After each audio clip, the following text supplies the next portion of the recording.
name's Sean Ahern and I'm the CEO. This was originally an idea that I came up with while I was working in Microsoft. My name is Anya Murphy.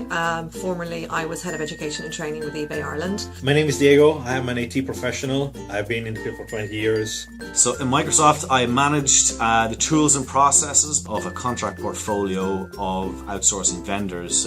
Portfolios worth around $1.5 billion. Formerly I was Head of Education and Training with eBay Ireland. Trained probably over 4,000 companies in total, finding out specifically what their pain points were in terms of getting them to sell more. Working in software development for most of my career and managing teams and managing databases, all sorts of complex scenarios. The kind of situation where help is invaluable, you cannot do everything yourself. So when I heard of ThankFrank, there was a way to thank honest help from complete strangers without actually costing you anything, and making sure that your thanks actually has a value, is a tangible value of a token of gratitude, was a great project. At the moment we know that the vast majority of internet purchases are influenced by people who just want help. They're not trying to make you buy something, they just want to help you. So to be able to be recognized and rewarded for that, and essentially to be able to turn your expertise into something that's valuable for you and not just for everyone else that you're helping, is something that I think is a beautiful message to the influencers, to the advocates.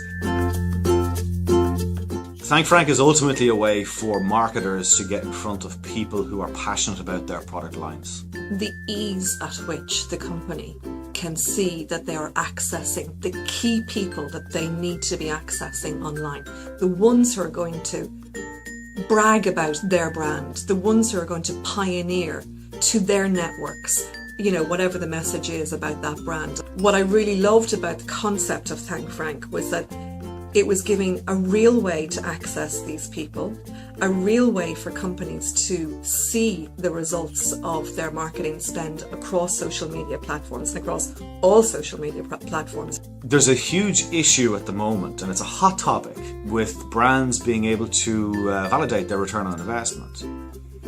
Brands are spending a lot of money on influence marketing. It's 6% of the social media spend. They are not getting very much in terms of data back. So the argument was, why spend on social media when TV and traditional mediums are far more effective, or at least more measurable? What we can do is we can measure in a small subset, we can measure the extent to which a message propagates, how far it shares, who's sharing it, what channels they're using.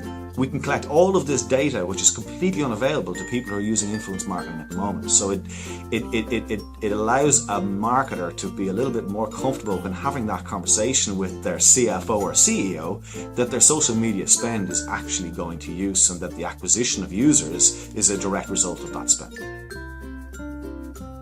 The first thing that I show anyone about our startup is the team, because we've got such an amazingly talented team across such a wide kind of a skill set. From a skills perspective, I think that we have unbelievably covered off an enormous amount of skills from such a small team. We have these complementary skills that can cover the whole project, and still there is always something new to learn. But most of the critical parts, if not all of them, are completely covered. But we are so committed to making sure that it works, because we believe that this is the future of brand engagement with advocates. We have all the skills that we need to make this work, but it's the passion that's going to guarantee that it does.